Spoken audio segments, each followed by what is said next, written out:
नमस्कार मित्रांनो, आज आपण पाहतोय इयत्ता 11वी मराठी युवक भारती आणि त्यामधला आपला पहिला पाठ तो म्हणजे मामू. या आधी कविता होती जी की मी ऑलरेडी अपलोड केलेली आहे. ती होती स्वतंत्रतेचे स्तोत्र आणि आय होप की तुम्ही ती कविता पाहिली असेल. प्रचंड सुंदर कविता आहे आणि आज आपण पाहणार आहोत मामू हा पाठ. पाठाचे लेखक आहेत शिवाजी सावंत. जन्म 1940, मृत्यू 2002. सुप्रसिद्ध कादंबरीकार. मृत्युंजय ही त्यांची कादंबरी म्हणजे त्यांच्या लेखन कर्तृत्वाचे शिखर आहे.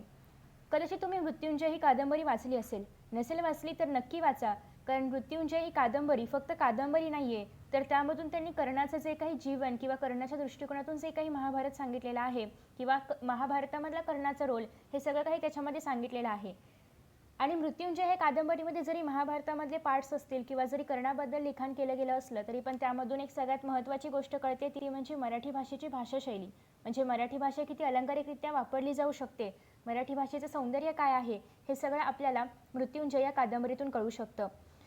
आणि शिवाजी सावंत यांची एक खासियत आहे ते म्हणजे त्यांचं लेखन हे चित्रदर्शी आहे. चित्रदर्शी म्हणजे कसं की जेव्हा आपण एखादी गोष्ट वाचतो तेव्हा ते आपल्यासमोर घडत आहे असं आपल्याला भासतं. असं वाटतं की अरे हां, मी तर हे आत्ताच पाहिलं की काय, अशी एक मनामध्ये आभासमय प्रतिमा त्या पाठाची किंवा त्या परिच्छेदाची निर्माण होते आणि असं वाटतं की हां, खरंच मी हे पाहतोय.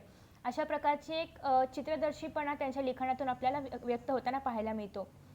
त्यांनी अनेक कादंबऱ्या लिहिलेल्या आहेत. त्यापैकी आहे छावा, युगंधर. सगळ्या कादंबऱ्या अतिशय उत्कृष्ट आहेत. मी मृत्युंजय, छावा, युगंधर या तिन्ही कादंबऱ्या वाचलेल्या आहेत. कादंबऱ्या खूप खूप सुंदर आहेत. लढत या प्रसिद्ध कादंबऱ्या आहेत. यासोबतच लेखक शिवाजी सावंत यांचे बरेचसे संग्रह प्रसिद्ध आहेत, तर ते आता आपण पाहतोय. अशी मने, असे नमुने, मोरावळा, लाल माती रंगीत मने हे व्यक्तिचित्रण प्रसिद्ध आहे. त्याबरोबरच शेलका साज, कांचन कन हे ललित लेखन देखील प्रसिद्ध आहे. भारतीय ज्ञानपीठाचा मूर्तिदेवी पुरस्कार, सर्वोत्कृष्ट वाङ्मयाच्या महाराष्ट्र राज्य पुरस्काराने 5 वेळा गौरवान्वित याचा अर्थ गौरव केलेला आहे. पूनमचंद भुतोडिया हा बंगाली पुरस्कार, पुणे विद्यापीठातर्फे जीवनगौरव पुरस्कार अशा अनेक पुरस्कारांनी सन्मानित. 1990 या वर्षी साहित्याचा नोबेल पारितोषिकासाठी नामांकन. म्हणजे नोबेल पारितोषिक दिलं जातं, तर त्यामधल्या साहित्यासाठी जे नोबेल पारितोषिक दिलं जातं तर त्यासाठी शिवाजी सावंत यांचं नामांकन करण्यात आलं होतं. आता आपण या पाठाची समरी बघणार आहोत की या पाठामध्ये काय सांगितलंय. मामू हा व्यक्तिचित्रणात्मक पाठ असून मामूच्या स्वभावाच्या विविध पैलूंचे वर्णन पाठात केले आहे. व्यक्तिचित्रणात्मक म्हणजे काय, तर मामू ही एक व्यक्ती आहे आणि या पाठामध्ये त्या व्यक्तीचा स्वभाव कसा आहे, त्या व्यक्तीचं समाजामधलं स्थान, त्या व्यक्तीचे विविध पैलू हे सगळं काही या पाठामधून शिवाजी सावंत यांनी मांडले आहे. प्रामाणिक, देशाभिमानी म्हणजे देशाबद्दल अभिमान असणारा, नम्र, सेवाभावी म्हणजे इतरांची सेवा करण्याचा भाव मनामध्ये असणारा व सदृदय असलेला मामू माणुसकीचे विलोभनीय दर्शन घडवतो. समर्पक शब्दरचना, चित्रदर्शी लेखनशैली यांमुळे मामू हे व्यक्तिमत्व परिणामकारकतेने मनाला भिडते. आता जेव्हा आपण हा पाठ वाचणार तेव्हा असं वाटेल की मामू हा आपल्यातलाच कोणीतरी एक व्यक्ती आहे किंवा मामू हे या व्यक्तीशी आपण भेटलेलो आहे, त्याच्याशी आपण बोललेलो आहे, अशा प्रकारच्या भावना तुमच्या मनामध्ये निर्माण होतील. आता आपण पाठाला सुरुवात करूया, पण त्याआधी तुम्ही जर पाहिलं तर या ठिकाणी तुम्हाला मामूचं एक चित्र पाहायला मिळत आहे.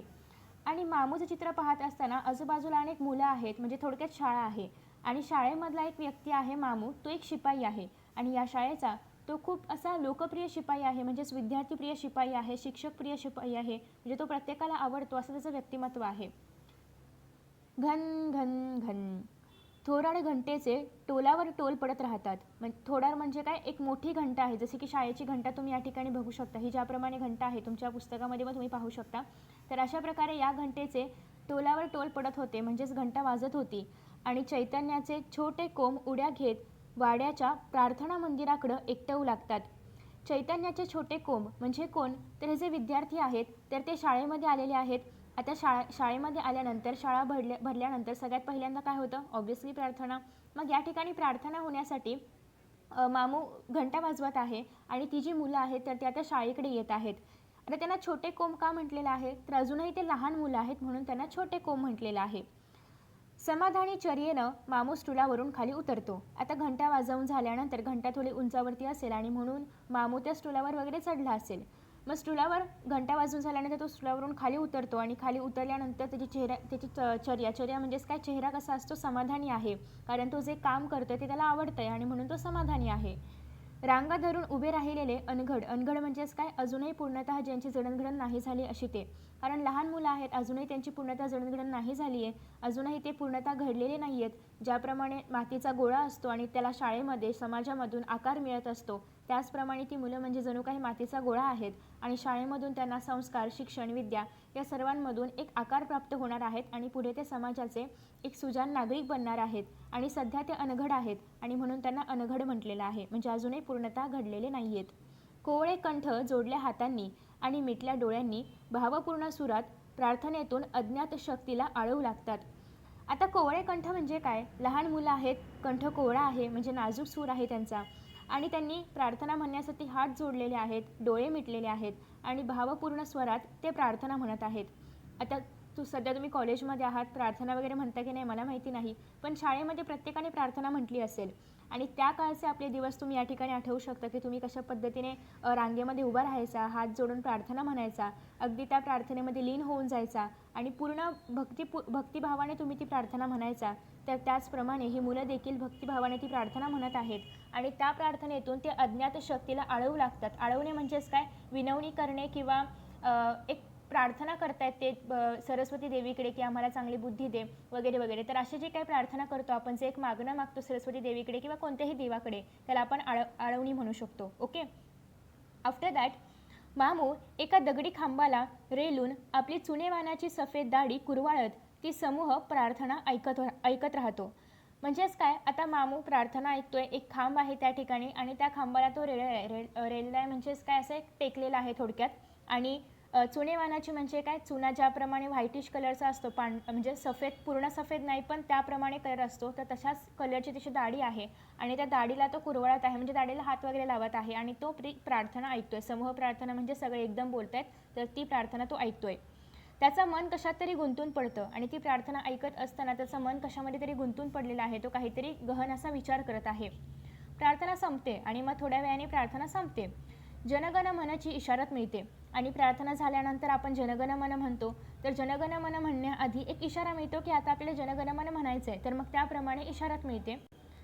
खांबाला रेललेला मामू पाय जोडून सावधानचा पवित्रा घेऊन खडा होतो. आता ऑब्व्हियसली जनगण मन म्हणण्यासाठी आपण सावधान मुद्रेमध्ये येतो, तर जेव्हा जनगण मन म्हणायचं आहे तर त्यावेळेस तो खांबाला रेलून उभा असलेला मामू आहे, तर तो आता सरळ होतो आणि सावधान मुद्रेमध्ये उभा राहतो. ओके, खडा होतो म्हणजेच उभा राहतो. पुढे लेखक म्हणतात की या शाळेचा मामू एक अवयव झालाय. गेली 40 वर्षे तो आपल्या अलिबाबाच्या हातानं घंटेचे तोल देत असे चैतन्याचे कोंब नाचवत आलाय. आता एखाद्या शाळेची जेव्हा एखादा व्यक्ती 40 वर्ष सेवा करतोय, म्हणजे ऑब्व्हियसली तो व्यक्ती त्या शाळेचा एक अविभाज्य घटक बनणार आहे. तर अशाच पद्धतीने मामू त्या शाळेचा एक अविभाज्य घटक झालेला आहे. आता या ठिकाणी म्हटले की मामू त्याच्या अलिबाबाच्या हातानं, अलिबाबाचा हात का म्हटलंय, कारण तो आता वृद्ध झालेला आहे, कारण त्याने 40 वर्ष या शाळेची सेवा केलेली आहे आणि अजूनही तो तेच काम करत आहे. म्हणजे लहान मुलांना तो प्रार्थनासाठी इशारा वगैरे देतोय, घंटा वगैरे वाजवतोय, त्यांना शाळेमध्ये येण्यासाठी इशारा देतोय, तर तो काम ते करत आहे. चैतन्याचे कोंब तो नाचवत आलाय. कोल्हापूर संस्थान होतं तेव्हा राजाराम महाराजांच्या कारकिर्दीतील मामूची नेमणूक आहे. म्हणजे कोल्हापूरमध्ये पूर्वी संस्थान होतं, राजाराम महाराजांचं ते संस्थान होतं आणि अजून बऱ्याच ठिकाणी भारतामध्ये संस्थान होतं भारत स्वतंत्र व्हायच्या आधी. तर त्या काळामध्ये कोल्हापूरच्या संस्थानामध्ये राजाराम महाराजांच्या कारकिर्दीमध्ये त्याची नेमणूक केलेली होती. त्यानं 2 राज्य बघितलेत, संस्थानाचं आणि लोकशाहीचं. म्हणजे तो इतका जुना आहे, तो इतका अनुभवी आहे की त्याने 2 राज्य पाहिलेत. एकतर संस्थानाचं राज्य कसं असतं ते पण त्यांनी राजाराम महाराजांच्या कारकिर्दीमध्ये पाहिलंय आणि भारत स्वतंत्र झाल्यानंतर लोकशाहीचं राज्य कसं असतं हेही त्याने अनुभवले. कोल्हापूरकरांच्या कैक पिढ्या त्याने पाहिल्या आहेत, म्हणजे कोल्हापूरकरांच्या अनेक पिढ्या त्याने पाहिलेल्या आहेत. मामूच्या सफेद दाढीत जेवढे केस आहेत तेवढ्या त्याच्या आठवणी असतील. म्हणजेच आता या ठिकाणी जस्ट एक रूप देण्यासाठी वापरलेलं आहे की मामूच्या दाढीमध्ये जेवढे केस आहेत तेवढ्या त्याच्या आठवणी असतील, म्हणजे त्याच्याकडे प्रचंड अनुभव आहेत, प्रचंड आठवणी आहेत. खूप बघितलंय आणि भोगलंय त्यानं. महाराजांचा मुक्काम पन्हाळ्यावर पडला तर मामूला भल्या पाठे उठून साथीदारांसह 14 मैलांची पायपीट करावी लागली आहे. पण ही आठवण सांगताना कुठं वेदनेची कळ त्याच्या दाढीधारी चर्येवर तरळत नाही. म्हणजेच काय की जेव्हा महाराजांचा पन्हाळ्यावर कधी कधी मुक्काम पडायचा, तर तेव्हा त्याच्या साथीदारांसह मामूला भल्या पहाटे उठून जावं लागायचं. आणि ते अंतर काही थोडं थोडकं नव्हतं, तर तब्बल 14 मैलांचं अंतर होतं आणि ते त्याला पायाने म्हणजे पायी जावं लागायचं. म्हणजे एवढं मोठं अंतर त्याला पायी चालत जावं लागायचं. पण हे तो सांगताना कधीही त्याच्या चेहऱ्यावरती एक असं वेदना दाटून येत नाही, की मला एवढं सगळं चालावं लागलं, अशी एक वेदनेची भावना त्याच्या मनामध्ये नाही आहे. तर त्याच्या मनामध्ये काय आहे, की मला महाराजांची सेवा करायला मिळाली, ते भाग्य मला लाभलं, असा एक अभिमान त्याच्या मनामध्ये आहे. उलट एका सच्च्या सेवकाला शोभेल अशी अभिमानाची झालर त्याच्या मुखड्यावर उतरते. म्हणजेच अभिमान वाटतो त्याला स्वतःचा, की मला महाराजांची सेवा करायला मिळाली. डोळे किलकिले करत भुवया आकरसून त्याच्या बुड्या देहातील उमदं मन बोलून जातं, सर फाटेचं धुकातनं पन्हाळ्यावर चढणं लय गमतीचं, आता वाटतं पर नाही झेपत. आणि मग कधी कधी डोळे किलकिले करत म्हणजे असं आपल्याला जेव्हा एक खंत व्यक्त करायची असते, तेव्हा आपले डोळे ज्याप्रमाणे किलकिले होतात त्याप्रमाणे डोळे किलकिले करत आणि भुवया आकरसून आता तो वृद्ध झालेला आहे, तर त्याप्रमाणे तो जरी वृद्ध झाला असला शरीराने, तरी त्याचं मन अजूनही तरुण आहे. त्याचं तरुण मन म्हणतं, की म्हणजे लेखकांना म्हणतं, की सर फाटेचं म्हणजे काय, पहाटे धुके असतात पन्हाळ्यावरती थंडीच्या वगैरे दिवसांमध्ये. तर पहाटेचं धुक्यातनं पन्हाळ्यावर चढणं लय गमतीचं, म्हणजे त्या धुक्यातून पन्हाळ्यावर चढणं खूप गमतीचं आहे, खूप मजेदार आहे. पण आता वय झालंय, आता शरीर साथ देत नाही, म्हणून आता काही मला जाणं झेपत नाही, अशी एक खंत त्याच्या मनामध्ये उठली आहे, हे आपण बघू शकतो. संस्थानं विलीन झाली आणि असा इमानी चाकर वर्ग चव्हाटा पांगला. आता जेव्हा भारत स्वातंत्र्य झाला, तर स्वातंत्र्य होण्याआधी सगळी संस्थानं विलीन झाली होती. म्हणजेच काय, ते सगळी संस्थानं खालसा केली गेली होती. मग अनेक संस्थानं होती, जम्मू काश्मीरचं असो किंवा कोल्हापूरचं असो किंवा वडोदऱ्याचं असो, अशी अनेक संस्थाने खालसा केली गेली होती, विलीन झाली होती. आणि मग त्या संस्थानांमध्ये काम करणारा जो एक चाकर वर्ग होता, इमानदार चाकर वर्ग आपण ज्याला म्हणू शकतो, तर तो चव्हाटा पांगला. म्हणजेच काय, आता संस्थानं खालसा झाल्यानंतर ते लोक पण उदरनिर्वाहासाठी काहीतरी काम बघणार. मग ते सगळे सेपरेट झाले, सगळ्यांचं स्थलांतर झालं आणि चारी दिशांनी ते लोक स्थलांतर करून स्वतःचा उदरनिर्वाह करण्यासाठी गेली. म्हणजेच नोकरवर्ग पूर्ण पांगला गेला. त्यातच मामू या शाळेत रुजू झाला. आणि मग तशातच, कारण मामू आधी संस्थानांमध्ये काम करायचं हे आपण पाहिलं, मग आता संस्थानं खालसा झाल्यानंतर, संस्थानं विलीन झाल्यानंतर मामू या शाळेमध्ये रुजू झाला, एक शिपाई म्हणून. आता पुढे लेखक मामूचं वर्णन करतायत.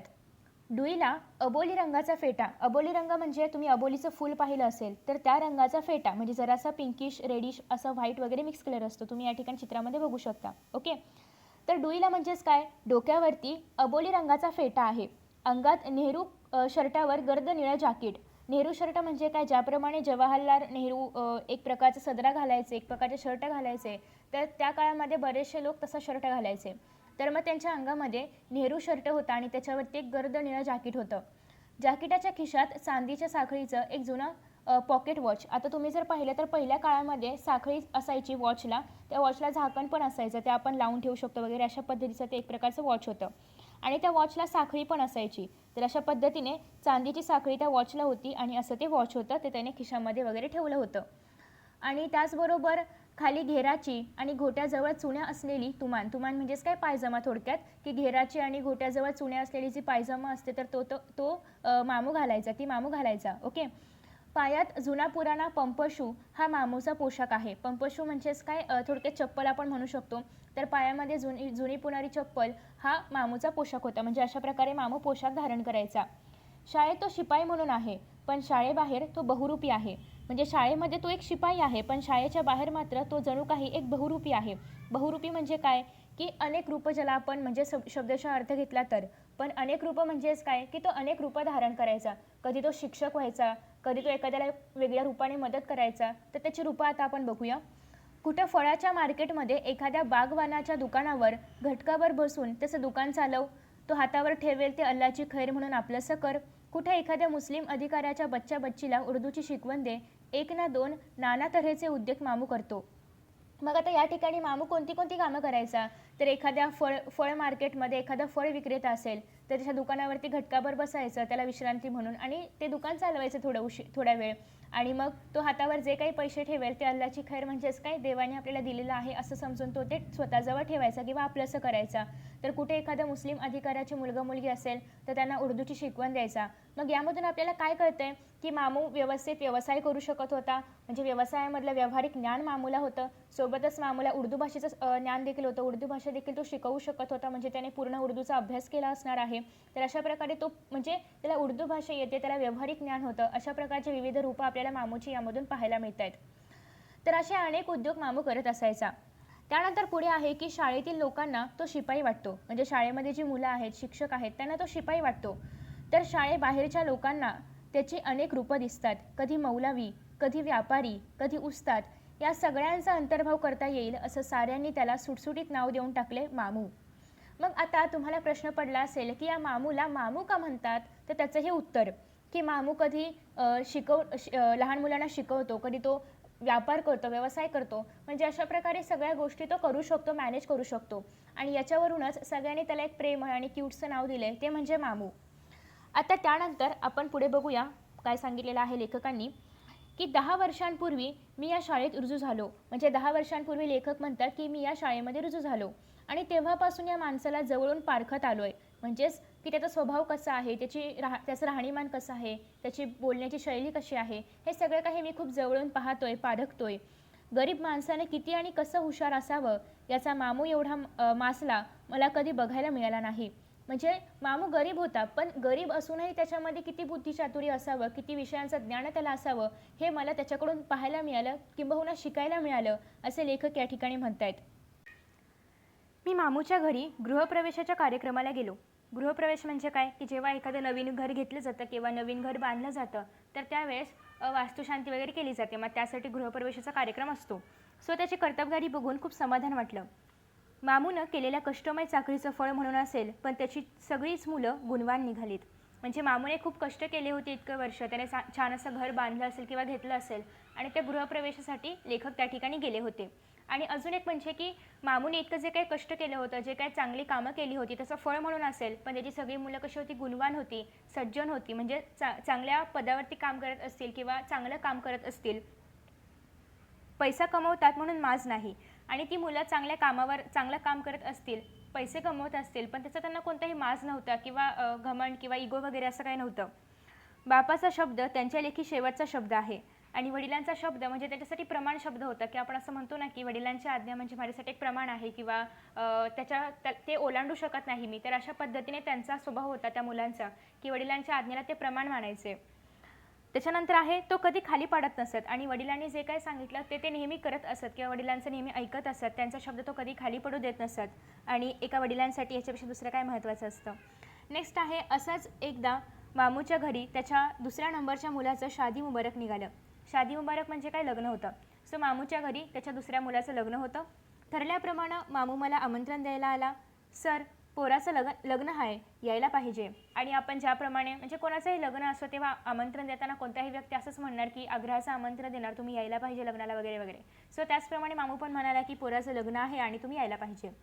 सो आता लेखक म्हणतात की मामू, तुझ्या पोराचं लग्न आहे तर न येऊन कसं चालेल, नक्की येईन.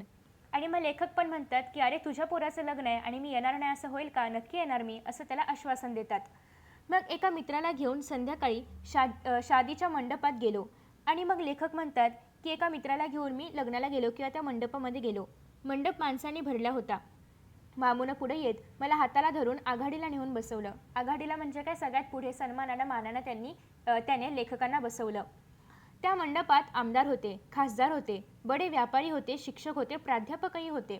म्हणजेच मामूनं एवढी सगळी माणसं जोडलेली होती की त्याच्या मुलाच्या लग्नाला आमदार आले होते, खासदार आले होते, बडे व्यापारी आले होते, शिक्षक, प्राध्यापक, सगळी काही नामवंत मंडळी आली होती.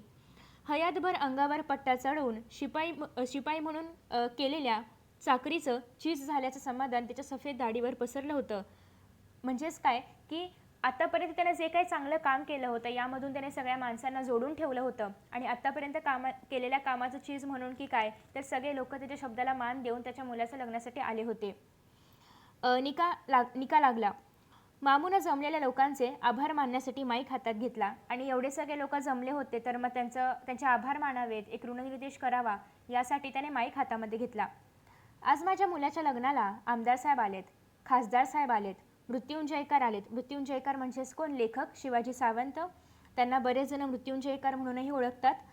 माझ्या गरिबाच्या मामूचा कंठ दाटून आला, कारण त्याच्या मुलाच्या लग्नासाठी एवढी मोठी मोठी मंडळी आलेली आहेत आणि त्यांचे आपण आभार मानतो आणि ते आभार मानत असताना त्याचा कंठ अचानक दाटून आला. त्याला बोलता येईना, तो रडू लागला. त्याच्या अनुभवानं पांढरी झालेली दाढी थरथरत होती आणि मामूनं कसंबसं आभार मानून हातातील माईक खाली ठेवला आणि त्याला काय बोलावं हेच कळत नव्हतं. तो हळूहळू म्हणजे थरथरू लागला आणि त्याने कसंबसं ते आभार प्रदर्शन उरकून टाकलं. आणि पुढे आहे, धर्मापेक्षा माणूस मोठा आहे आणि माणसापेक्षा माणुसकी फार मोठी आहे, असे विचार घेऊनच त्या दिवशी मी मंडपातून बाहेर पडलो. आणि पुढे काय म्हटलेलं आहे, लेखक म्हणतात की सगळ्या धर्मांपेक्षा जर काही मोठं असेल तर तो म्हणजे माणूस आहे आणि माणसापेक्षाही जर काही मोठं असेल तर ती म्हणजे माणुसकी आहे, असा विचार लेखकांच्या मनामध्ये आला आणि ती शिकवण त्यांना त्या समारंभामधून मिळाली होती. मामूचा शेवटचा बच्चा शाबू माझ्या हाताखाली शिकला आणि मामूचा शेवटचा जो मुलगा होता तो म्हणजे शाबू. तो माझ्या हाताखाली शिकला म्हणजे मीच त्याला शिकवलं, असे लेखक सांगतात. चांगल्या गुणांनी SSC पास झाला आणि त्याने खूप चांगले गुण मिळवले आणि तो SSC पास झाला होता. तो पास होताच मामूचं माझ्याकडे लकडं लागलं. लकडं म्हणजे काय? मामू मागणी घालू लागला किंवा आग्रह करू लागला की सर, शाबूला कुठेतरी चिटकवा. म्हणजेच काय? शाबूला कुठेतरी चिटकवा म्हणजेच काय? शाबूला कुठेतरी काम बघा किंवा नोकरी बघा, जेणेकरून तो पण कमवता होईल, असं एक मागणं किंवा एक साकडं तो लेखकांना घालू लागला. म्हणजे त्याचं तो पण सेटल होईल, असं थोडक्यात त्याचं म्हणणं आहे. मामू हा शेवटचा बच्चा, म्हणजेच लेखक त्याला म्हणू लागले की अरे काय, सगळेच नोकरी करतायत, पण मामू हा तुझा शेवटचा मुलगा आहे. तुमच्यात कुणीच पदवीधर नाही, कुणीही तुमच्यामध्ये ग्रॅज्युएशन कंप्लीट नाही केलं. याला शिकू द्या. आता हा शेवटचा आहे, याला शिकू द्या, याला अजून पुढे शिकू द्या. आता तर हा फक्त 10वी झाला आहे, याला पुढे ग्रॅज्युएशनपर्यंत शिकू द्या. याला नोकरीत अडकवलात की हा संपला आणि एकदा का हा नोकरी करायला लागला की मग त्याला पुढे वेळ मिळणार नाही आणि त्याचं शिक्षण फक्त 10वीपर्यंतच राहील आणि पुढे तो शिकू शकणार नाही. त्यापेक्षा तुम्ही याला नोकरीमध्ये न अडकवता आता त्याला शिकू द्या, पदवीधर होऊ द्या. काही अडलं मला सांगा.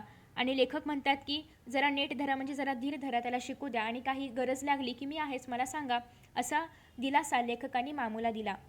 त्यानंतर आहे, बदलत्या काळाची पावलं ओळखून मामूनं निर्धार बांधला आणि पोराला कॉलेजात दाखल केलं. आणि मामू देखील समंजस होता. त्याने जग पाहिलं होतं. त्याला माहिती आहे की आता काळ बदलतोय आणि जेवढा जास्त एखादा व्यक्ती शिकला असेल तेवढं त्याला जास्त चांगलं काम मिळेल किंवा तो जास्त यशस्वी होऊ शकतो, हे त्याला माहिती होतं. आणि म्हणून त्याने देखील लेखकांचं म्हणणं ऐकलं आणि मुलाला पदवीधर करायचं असं ठरवलं आणि त्यासाठी त्याने मुलाला कॉलेजामध्ये दाखल केलं. आफ्टर दॅट नेक्स्ट आहे की परवा मामूची बुढी आई अल्लाला प्यारी झाली. आणि परवा मामूची आई तिचं निधन झालं. अल्लाला प्यारी झाली म्हणजे तिचं निधन झालं. तिच्या आठवणी सांगताना मामूच्या डोळ्यात पाणी तरळलं आणि तिच्याबद्दल तो भरभरून बोलायचा आणि आईबद्दल सांगताना त्याच्या डोळ्यामध्ये पाणी आलं. दुनियेत सारं मिळेल सर, पण आईची माया कुणाकडनं नाही मिळायची. आणि तो म्हणतो की या जगामध्ये सगळं काही मिळेल, सगळं काही आपण पैशाने विकत घेऊ शकतो, सगळं काही आपण मिळवू शकतो, पण आईची माया ती नाही ना मिळवता येत. आणि असंच तो लेखकांना सांगत होता. आणि हे त्याचे बोल ऐकताना नातवंड असलेला मामू मला त्याच्या शाबूसारखा पोरवयाचा वाटला. आणि आईबद्दलचं त्याचं ते प्रेम बघून असं वाटलं की मामूला नातवंड आहेत, पण तरीही तो अजूनही शाबूसारखा त्याच्या मनामध्ये, म्हणजे त्याचा शाबू हा छोटा मुलगा आहे, म्हणजेच 10वी आता पास झाला, आपण ते पण पाहिलं. तर त्याच्याप्रमाणे त्याचं मन अजूनही तरुण आहे किंवा अजूनही लहान आहे. त्याची आई वारली त्या दिवशी शाळेला सुट्टी मिळाली, कारण अर्थातच आपल्या जवळचं कोणी व्यक्ती त्याचं निधन झालं असेल तर एक शोकसभा वगैरे आयोजित केलं जातं, तर त्याप्रमाणे शोक व्यक्त करण्यासाठी शाळेला सुट्टी दिली होती. हे हायस्कूल 100 वर्षांवर जुनं आहे. इथलं रेकॉर्ड त्यामुळे अवाढव्य आहे. अर्थातच एखादी हायस्कूल जर एवढं जुनं आहे तर त्याच्यामध्ये बरीचशी मुलं शिकून गेली असतील, त्यामुळे रेकॉर्ड खूपच जुनं आहे किंवा अवाढव्य आहे. कुणी माजी विद्यार्थी येतो, माझी म्हणजे आता शाळेतून शिकून गेलेला विद्यार्थी येतो, 1920-1922 सालातील आपल्या नावाचा दाखला मागतो आणि मग तो विद्यार्थी म्हणतो की मी या सालामध्ये या शाळेमध्ये शिकत होतो आणि मला तो दाखला द्या. आणि मग आता तो दाखला शोधणं केवढं अवघड आहे, कारण त्या काळामध्ये काय कम्प्युटर्स वगैरे नव्हते. कारण जेव्हा लेखकांनी हा पाठ लिहिला असेल तेव्हा ते ऑब्व्हियसली 2000 सालच्या आत वगैरे लिहिला असेल, तर मग त्या काळामध्ये काही कम्प्युटर्स वगैरे एवढं डेव्हलप झालं नव्हतं की आपण कम्प्युटरमध्ये नंबर टाकू आणि लगेच आपल्याला त्या सगळा दाखला वगैरे मिळेल. तर एवढं प्रत्येक ठिकाणी डेव्हलप झालं नव्हतं. तर मग त्यासाठी मामू काय करायचं, रजिस्टरमधून अचूक त्याचं रजिस्टर नंबर शोधणं, त्याच्यानंतर त्या रजिस्टरमधून तो दाखला वगैरे शोधणं, हे सगळं खूप किचकट काम होतं. पण तरीही मामू ते रजिस्टर अचूक शोधून त्याचं नाव धुंडून काढतो, म्हणजेच काय त्याचं नाव शोधून काढतो. हाती दाखला पडलेला बाप्या झालेला विद्यार्थी मामूचा हात हातात घेतो आणि म्हणतो, चलो मामू चाय लेंगे. आणि मग त्या मुलाच्या हातावरती दाखला देतो मामू, म्हणजे शोधून वगैरे देतो. आणि परत तो बाप्या झालेला, म्हणजे आता तो विद्यार्थी अर्थातच मोठा झाला असणार आहे, तर तो बाप्या झालेला विद्यार्थी त्या मामूला म्हणतो की चला मामू, म्हणजे चलो मामू, आपण चहा वगैरे घेऊया. तर मग मामू म्हणतो, कशाला नगं, आत्ताच घेतलाय. कुठं आहे आता तुम्ही, म्हणजे नको नको, आत्ताच घेतलाय मी. आता तुम्ही कुठे आहात, म्हणजे आता तुम्ही काय शिकत आहात किंवा काय काम वगैरे करत आहात, असं मामूला विचारायचं असेल. तर मामू त्याचा चहा नाकारण्याचा प्रयत्न करतो. मनात जुन्या आठवणी रेंगाळणारा विद्यार्थी त्याचा हात खेचून त्याला आग्रहाने चहाला नेतो. आता अर्थातच आपण जेव्हा खूप मोठे झाल्यानंतर आपल्या शाळेमध्ये जाऊ, तर तेव्हा आपल्या जुन्या आठवणी जागृत होणार आणि त्या ठिकाणी जर आपला एखादा जुना माणूस आपल्याला मिळाला, शिक्षक असो किंवा शिपाई वगैरे काका असोत, तर त्यांना आपण ऑब्व्हियसली चहा वगैरे घेण्यासाठी घेऊन जाणार. तर मग त्याप्रमाणे तो विद्यार्थी देखील आग्रहाने त्याला मामूला चहा पिण्यासाठी घेऊन जातो. आणि मग चहा पिता पिता त्याच्या वेळच्या शिक्षकांच्या आठवणींना तो उजाळा देतो.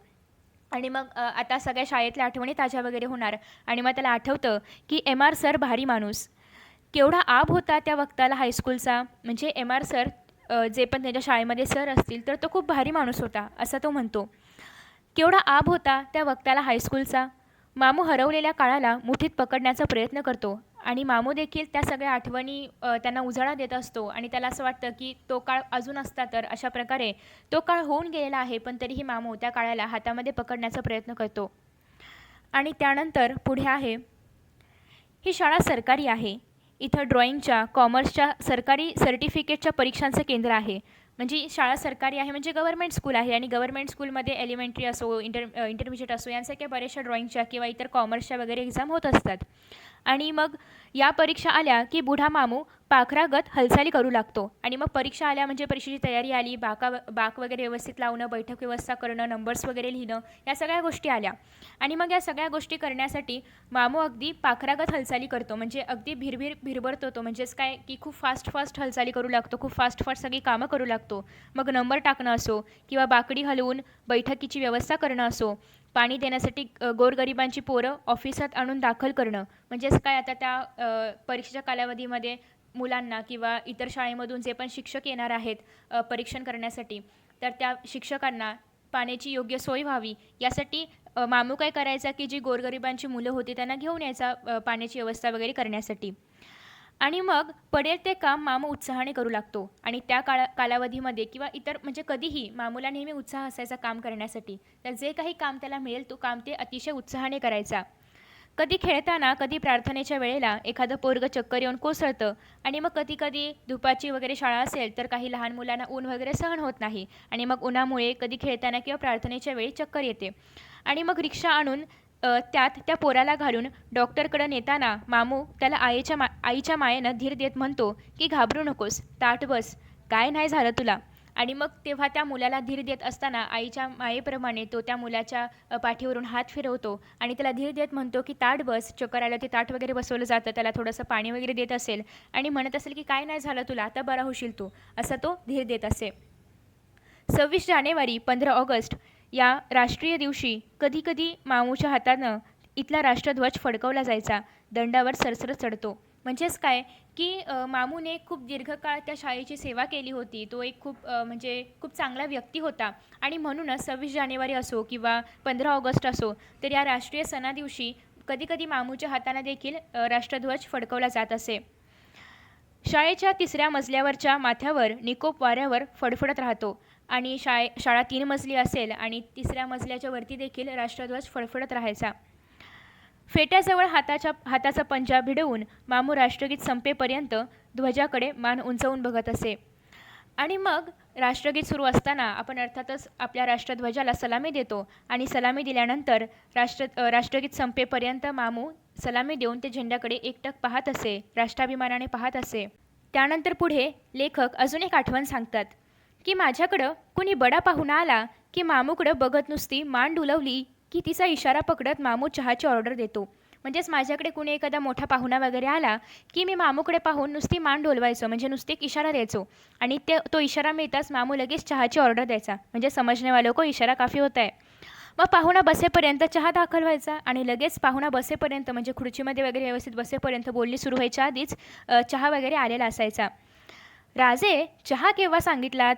पाहुणा आश्चर्यानं विचारतो.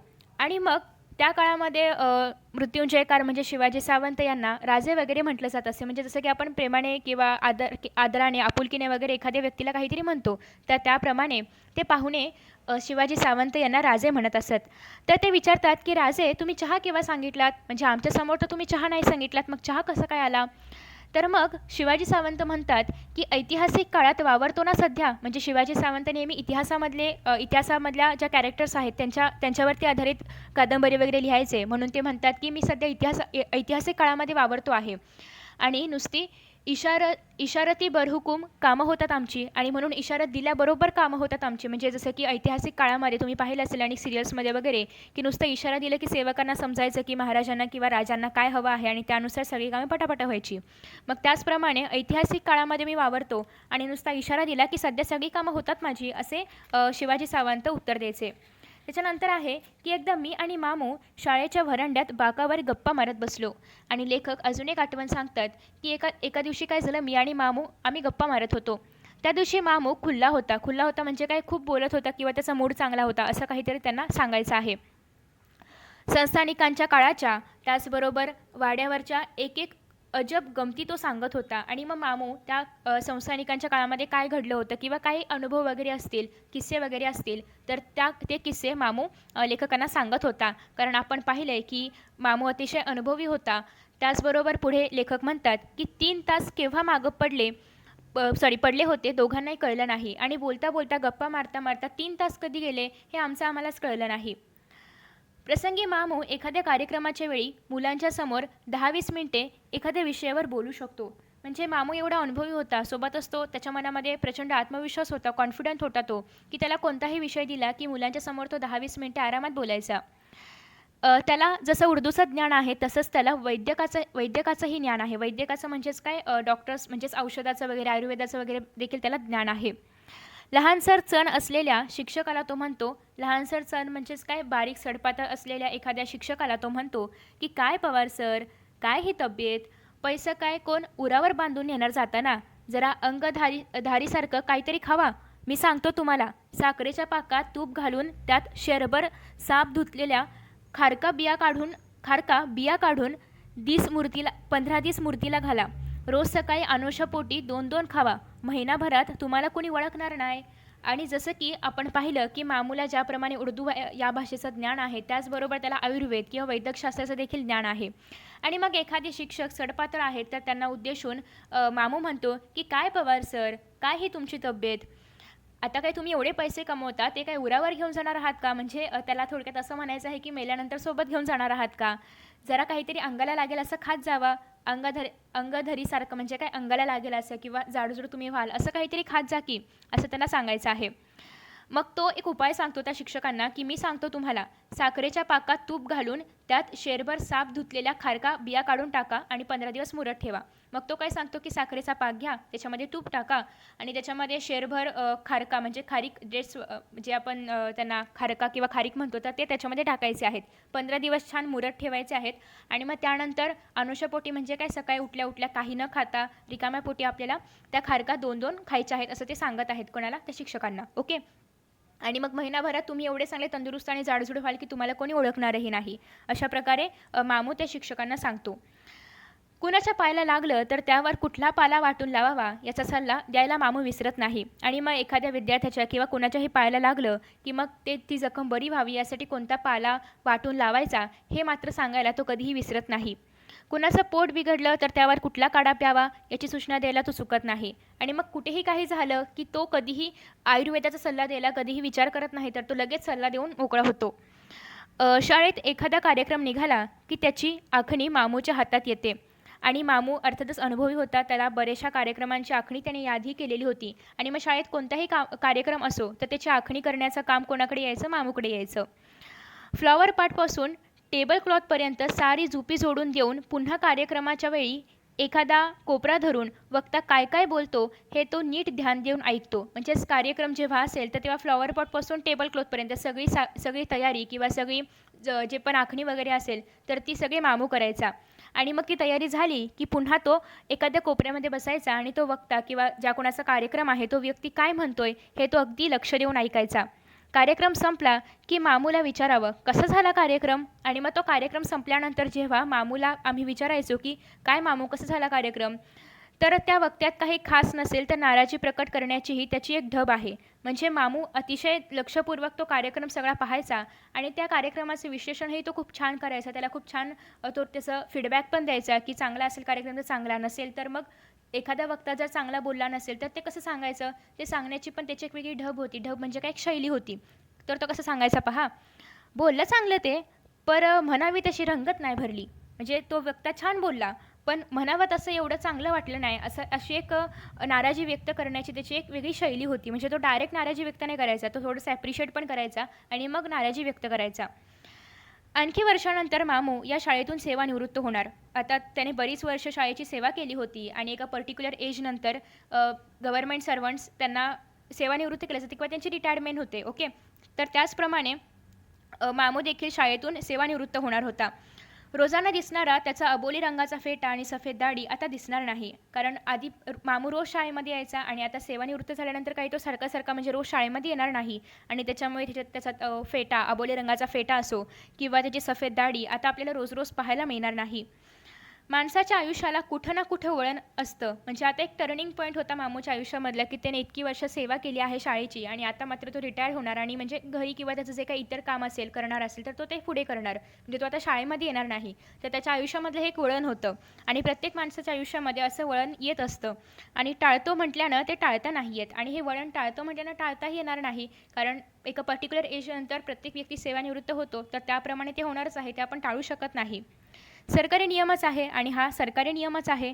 त्याप्रमाणे मामूला घरी जावं लागणार. म्हणजे शाळेतलं त्याचं काम संपून त्याला घरी जावं लागणार. पण मला मात्र वाटत राहतं की त्याच्या शेवटच्या क्षणापर्यंत त्याच्या हातानं इथल्या थोराड घंटेचे घन घन घन असे टोल पडत राहावेत. पण लेखकांना मात्र असं वाटतं की त्याच्या शेवटच्या श्वासापर्यंत म्हणजे शेवटपर्यंत त्याने या शाळेमध्ये ते टोल वाजवावेत घंटेचे, असे त्याला वाटतं.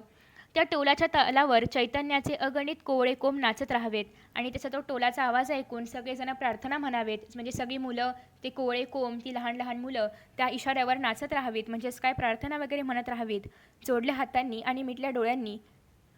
कवळिकीच्या असंख्य अनघड कंठातून प्रार्थनेचे धीरगंभीर बोल असेच उमटत राहावेत आणि दगडी खांबाला रेळून ते प्रार्थना बोल ऐकताना पार बुढा झालेला मामू असा कसल्या तरी विचारात कायमचा हरवलेला बघायला मिळावा.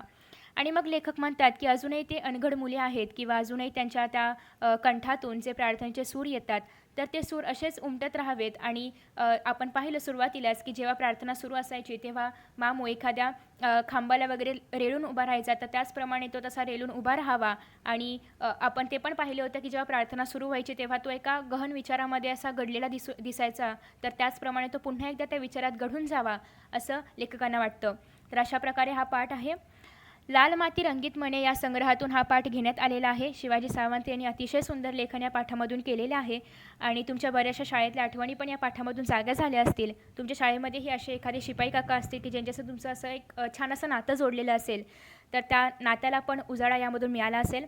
आणि आय होप की तुम्हाला हा व्हिडिओ आवडला असेल. व्हिडिओ आवडला असेल नक्कीच लाईक करा, शेअर करा आणि त्याचबरोबर चॅनलला सबस्क्राईब केलं नसेल तर सबस्क्राईब करा. नोटिफिकेशन बेल आयकॉनवर क्लिक करा म्हणजे तुम्हाला पुढील व्हिडिओचं नोटिफिकेशन मिळत राहील. So thank you for watching this video. See you in next video. Bye bye.